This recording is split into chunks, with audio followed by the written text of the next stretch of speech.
You've been rolling wrong. Let me show you how to fix it. Now, it would be a whole lot easier if my feet weren't coming right out. Never do it. This is horrible. This is wrong. Haley and Rance have decided that they want to jump into the inflatable business, and I'm super excited about doing that. But today, we've got something exciting. So this is one of their very first units. They're going to be starting with 4 units. They've got this one, Good Vibes, a USA, and a combo. And you might see those in other videos. But we have this one set up in here today, and we are going to teach Rance how to roll a slide. But we're gonna do it a little bit more than just show them how to roll it. We are actually gonna take the time to roll this slide 3 different ways. Being in the industry for a little while, I know people, a lot of people say, hey, always roll it front to back or pull to back, okay? Other people say, hey, no, we always roll back to front. And then I've even heard some people say, hey, we're gonna roll back to front, but instead of laying it down forwards, we're gonna lay it down backwards. I think there's some merit and some pros and cons to each one. So we really wanted to see which one was the best so that we could start teaching people that method. And then at the end, we'll ask Rance, a guy who's never rolled a slide before, which one he liked best as far as which one was easiest. And then we'll also get to compare those rolls to see which one rolled up the tightest and looked the closest to a factory roll. Let's go on this journey together today. All right, Rance. Okay, so we're about to take down this slide. Let me tell you what I like to do. Okay, now we can't do this today because we're indoors. So I like to come, I'll pull up all the stakes, but I'm gonna leave these back 2 stakes in place. When this begins to drop, if we have taken the back stakes out of the ground, often the front will come down like we're trying to lay it down, and it'll end up picking the back up off the ground and you won't have a straight line anymore. Next thing I like to do is, you see these pockets on all the Big and Bright units and some other manufacturers, they've got Velcro on the out here that you can pin them open. I like to go around the unit and open them all up because when we turn the blower off in a few minutes, it's gonna come down fast, and some of these are gonna get buried down at the ground and be very hard to get to. So let's open them up the whole way around.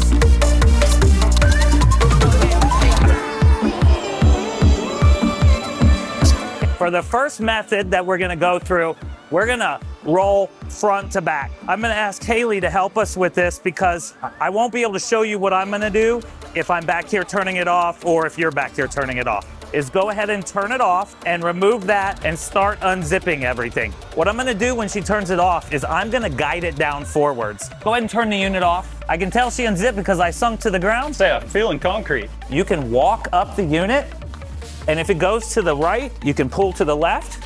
If it goes to the left, you can step to the right. But either way, you start to pull the unit down. I walk back here to get my crease as far back as possible. See what I'm saying? And then I pull the unit down right where I want it to go. So now we've made the unit fall right in line with where we want it to be. Vents anywhere, there's one down here, and you can hold it up for a second and you'll feel the air start to come out. You can see it at the front. It's not that big of a deal, but if we had left it staked in the ground, we'd have a very nice clean back line still on the ground. So before you start stomping, you do some openings like this to get a lot of the air out. Now, because we didn't have that, what I do is I pull this here to get a nice straight line in the back. I take all of my tethers and I throw them all towards the center of the pool like that. They're gonna get rolled into the middle. I never take my hose off, so I also throw my hose down into the pool and I roll it that way. Every time you stomp air towards an opening. So I know there's an opening in the center, so I would walk air to the center, and then like you're doing, I'd stop and I'd come back on this side and do the same thing. When I'm back here, I'm gonna do the same thing. Like I know there's air in this center, so I'm gonna push it to the back towards those 2 vents. So I'm gonna smash the air out here. I'm just always walking it as best as I can towards a pocket. There's a pocket on the side, so we can walk these. You always smash down the palm trees and whatnot, and the archway. Okay, I like to straighten everything up as much as possible. So you see how I kind of just sort of straightened that? Now this unit is larger and has a stabilizer on it. So we're gonna bring that stabilizer in, trying to make as straight of a line as possible, and smash the air out of the stabilizer. Now we don't have 100% of the air out, but we got a lot. I don't know if in the long run you're gonna use this tarp system attached or not, but currently this one is attached. So we're gonna fold it in like this.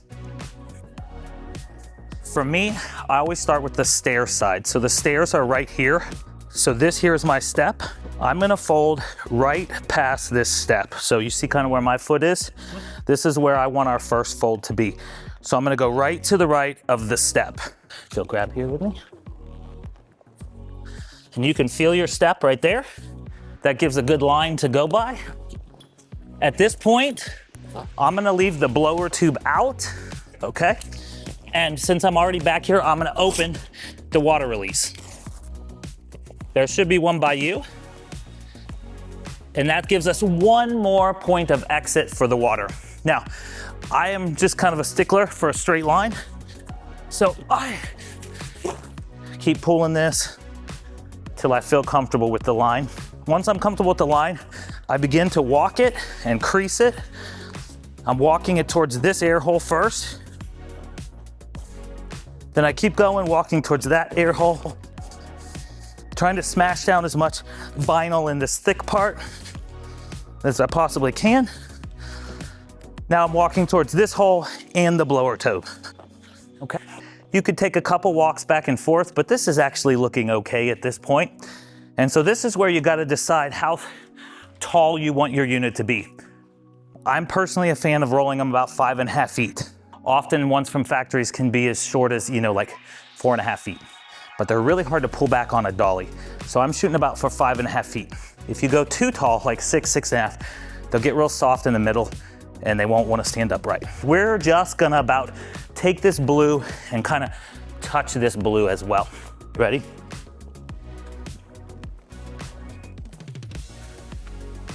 Let's come back just a little bit this way. About right there. Now, obviously this right here is not a 5.5 foot, but when we roll it, it's going to end up being closer to 5.5 foot. Okay, now I don't have them here, but a lot of people will take carabiners and they'll carabine these two together, and maybe those two together. And what that does is it keeps it from being able to come apart, right? So that's not a bad deal. We got the two water pockets. Okay, again, I'm stomping out air. So we could do a couple more walks, but it's fairly flat at this point. And if we roll a slow but consistent motion from here, we'll get a nice roll. This particular slide has the rapid straps on it. So not all of our slides will have them, but not all slides outside of ours will definitely have them. So if you don't have them, is you want to flip it back about so far and make sure the straps are in place. If you come down here, you always want to start with the tightest roll possible. So one trick to doing that, you can make a triangle like this, and that allows for you to just really, really get a nice tight start. See what I'm saying? So one of the big advantages to rolling pull to back is that you start with a lesser amount of material, and therefore you can get a tighter roll. And we'll experiment and see if that continues. So we just hit the pull front there. That's why it got a little bit harder. And you're always wanting to try to go left to right. And anytime there's like a seam like this, I use that to kind of roll, clean it up a little bit. And so you always want to be going semi-slow and pushing down, and you're wanting to like keep it in tight. If it ever starts to get out wild on you, you would keep it in tight. And if you have two people, you can stop, hold it for a minute, and somebody can go over there and smash air out. But at this point, we don't need to yet. Okay, this would be an easy slide for one person, but I'm a weakling. So let's jump in and stay even. Okay, now yes, it's very slippery. We definitely are slipping on the tarp in here. Luckily, you don't have to use a tarp most of the time. So I use this technique where I keep my knees in it. So Joe, can you see? I pin my knees here. I keep everything low, and I don't use my back hardly at all. So I'm down here with my knees low, and I just roll over the top like that. Almost like I'm ratcheting. So every time I get 6 inches, pin my knees. Now, it would be a whole lot easier if my feet weren't coming right out from under me. Okay, so you see how this is coming out? Just pull it in a little bit. And my end's getting a little behind, so I'm gonna kind of roll a little from the side. And then, so this is gonna be a good roll. So we're gonna go slow to smash the rest of that air out, because we're on the downhill slope now. And so what I do is I roll past to get all the air out. And then I come back. And I come over here. I take the blower tube now. I tuck it in, the other blower tube, and any color that I can see, I try to tuck underneath.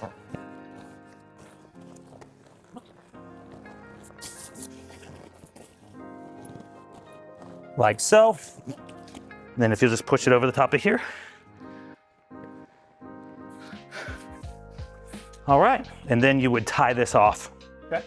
And so, pretty good roll, actually. No colors are really showing except for the tarp and straight up in the middle. And when we stood it up, we would tuck that little strap in there. But other than that, it's a pretty good roll. If you look around the whole thing, it's got two pretty good flat sides to stand. I'd be really happy with this. This is about 5.5 feet to the best of my knowledge. You mentioned you always want to go left to right. Is that because the stairs were on the left side? So it's just a personal thing. Okay. I don't know that there's a wrong answer, but yes, I always go left to right because of the stairs. Now, if it was a dual lane center climb, the stairs would be in the middle. It wouldn't really matter whichever way you wanted to go first, because the stairs in the center climb are always in the middle. Stairs on a dual lane, but left climb. So a dual lane, stairs on the left, 2 lanes to the right. Yes, I would still start from the other side of the stairs. That would still be my first fold. Okay. And then I would bring the other fold over. And on a dual lane, so on a single lane, we didn't overlap, you know? So on a single lane, we did not overlap because we were looking for 5.5 feet, and that's what you need on a single lane.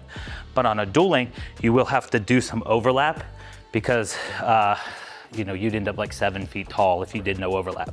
So on a dual lane, you'll overlap. Okay. But I would still start with the stairs. Gotcha.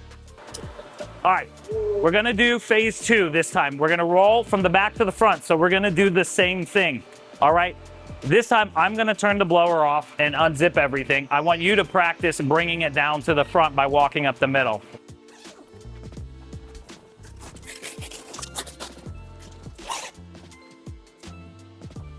There you go. The reason people roll back to front, they say, well, hey, when a pool is wet, a lot of times there'll be water inside. When we roll front to back, we're actually just keeping that water inside the unit, pushing it all over the place. But in theory, all the water's gonna be down there. If we roll back to front, we're actually gonna be kind of squeegeeing the water towards the front and get a little bit more water out. Whatever you do, I highly recommend that you do the same thing on every unit all the time, because you want your whole company, no matter who goes to deliver, to know when they unroll a unit, how it's gonna be. Because we're rolling back to front, now we're just gonna unroll it, so we're not gonna do it. But remember how I told you to pull this back and make sure your straps are underneath already? You don't wanna have to pick the unit up and put straps under at the end.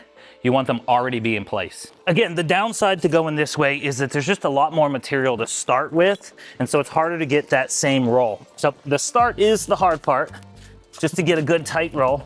But another advantage to doing it from the back to the front is you hit the fat part earlier into your roll. In the other way, from here back is downhill, from here, everything past there is downhill. So once we fight this monster right at the beginning, at a lighter point, it'll all be downhill. So let's go over this.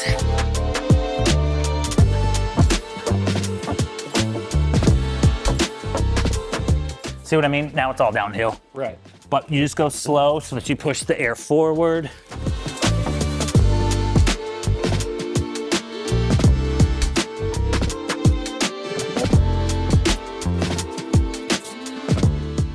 Gotta tell you, Rance, I didn't hate that. I've never done it this way, but in my mind, we got the exact same roll. I can't see one better than the other. So what do you think of these two so far? Where are you at? The second half of this one was significantly easier. Yes. Kind of like you said, you get past the stairs and everything's super thin material. Another thing that tends to help you if we're doing it this way, And I'm just showing all sides. So we look forward to hearing all your comments. Typically you want the pool a little bit lower. So when we're rolling the other way, you're always rolling uphill, but when you're rolling this way, you will be rolling downhill. And even if it's 2 to 3 inches, it probably makes a difference. One last way, let's roll it out and set it up. Okay, so let's talk about the rental is over. Your pool is full of water. I've explained this to you again, but I'm just gonna drop it in the video. This drain hole is here on our units to keep them from overflowing. So you're never gonna come back with water up to the top up here, because this is like the top of your tub. It's never gonna get deeper than that point. So you'll never have more water than that first ring. You assess, I always assess which side is lower, right side or left side. You can tell because the water works as a level, whichever side is higher up on the ring is the higher side. Right. So let's say this side is lower, okay? What you're gonna go do is you're gonna drain the water from that side. You're gonna leave the unit up. I unzip it about halfway, like so. And then I step down on this side. Again, I take my shoes off if I'm wearing tennis shoes. If you don't care, you can wear your tennis shoes, or a lot of people wear Crocs or another kind of water shoe. But I just step the whole way to the ground. Water's gonna just come pouring out, obviously. It's gonna take 30 seconds to a minute or so to kind of drain down most of the way, and it's just gonna flood out into the yard. But in our units, that backside is gonna start re-inflating with air. And as it does it, it's just gonna keep driving the water over your feet and out. And probably 95% of the water will get out like that without you ever moving from this spot. You might get a couple little low spots, like there's a divot in the ground. You might have to step in that divot and just bring the water like this. You can see how it's coming around me. If there was water, it would be following me. Step it out, last little bit, shake it out of the unit, and you're ready to roll. Fingers crossed, you'll never have water in our units. We do a lot of things like seal underneath, seal under the slide, U-shaped liners, soaker sleeves, really good stitching. We do a lot of things, reinforced stitching to try to keep water out of the unit. But if it got left in a rainstorm down, or if the customer left the water on all night down, I always carried a shop vac personally. I take the filter out, kept it with it, have a couple extensions, and we would open up zipper pockets and get in there and suck water out, dump the thing, get more if necessary. What is the quick checklist to take one down yourself? Basically, you just got to do all the same things by yourself. So there's a good chance that you won't get to the front to be able to pull it into the right spot. If you unzip enough things, it's gonna fall faster than you can run around. You just have to do a little extra work once it's on the ground of straightening it out. There's really no way around it. Having the 2 people helps for a nice crease because you can walk up. So you got to fold so you can get a nice fold like that. When it falls like this, it's not going to fold as neat. For this third one, we're going to try a technique that I've personally never done. I've only seen on the internet a few times and talked to a few people, but it makes sense in my head. That is, we're going to bring it down, but instead of pull it forward, we're going to grab the tethers, and as it comes down, we're going to lay it down on its back. There is a downside to this. You are going to be laying it down in the dirt, and especially in my warehouse, the back side of this might get a little dust on it. I apologize because this is your slide. Okay, I'm seeing one other downside here, which is our 2 main vents are going to get blocked. So we're going to have to use the side vents to get more air out. I can already see it seems to have flattened itself a little faster without us doing a lot of stomping. Let's still keep the sunshine off the ground just to keep it safe. In a lot of our units and in a lot of other customers' units, the art up top is actually a lighter 7-ounce vinyl. And we do that to save weight. It's more prone to being damaged. So you do want to be careful with the artwork, especially if it's 7-ounce, and you can definitely tell.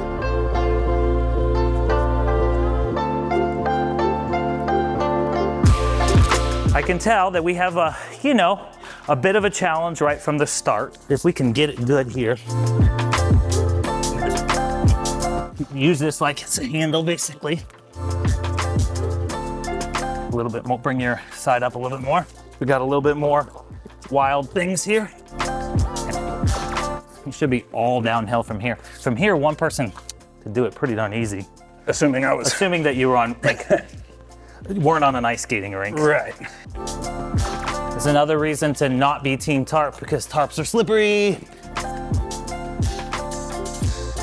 I tuck everything in. All right, I'm gonna show you a couple different techniques. The traditional double D-ring technique is to go over and through and pull her tight. Reminds me of those terrible belts in high school. Never do it. This is horrible. This is wrong. Because when you get back you're all hot and sweaty and you're in pain and you're fighting this thing to get undone. You're like all day long and you're really getting aggravated. Proper double D-ring technique is to open it fully, okay? And then take both pieces, pull them through like so, creating like a loop. See that? Then you yank. You need to keep this from getting sucked in, but you yank down here to tighten. Okay? So the advantage to doing it this way, that's how easy it is to undo. Like that. So you don't have to fight it. Okay. Okay, but I want to teach you one more technique, because double D-ring, single D-ring, even if I didn't have a D-ring, even if I just had a strap, I would literally tie a loop in this strap, run it through like this, pull tight with my knee, stick my fingers in it right there, and I come through like a figure 4-8. Maybe just a figure 8. No 4 in there, just a figure 8. It takes a second to get used to. Come But under. it's under and up through. Nope, can't pull the end out. Oh, okay. You have to pull this through without the end coming out. That makes sense? Okay. That will For hold. the same reason too. That will hold all day, and it's quick release. Either one of those, much better. A lot of people will even use a lashing strap. A lot of people use a lashing strap. I'm not a huge fan, because once lashing straps start to fray, they're real hard to squeeze in there. Okay, stand her up. Let's see how we did on the 5.5 foot. Again, use your lower back. There we go. All right, we were shooting for my nose. Pretty close. Not bad. Pretty fine. This is a good rope. That's fine. That's gonna go on your dolly, no problem. That's gonna go on your trailer, no problem. You're gonna be good to go with that. Man, in this environment with no water or anything else, the rolls look identical to me. They're all about the same size. We did a really good job of all of that. Did one feel better to you? I'm being talked more and more into going slide to pool Okay. for just the purposes of pushing water out. That without doing it with water, it makes sense to me. You know, Scott Ratliff, I love you and respected you and did it the other way for years because of that. But after these 3 rolls, I think I'm convinced to roll back to front, either of those 2 techniques. I will say the start on this last one was a little tough, but then literally past 2 feet, it was all downhill. If we had had any grip whatsoever, it would have been a cakewalk. Yeah, I agree. Let's hear from you out in TV land and YouTube and Facebook, and let's see which of the 3 you thought was best, and if we forgot anything, missed anything, if there's any advantages or disadvantages that we missed, and vote. Let us know. Thank you. Big and Bright Inflatables.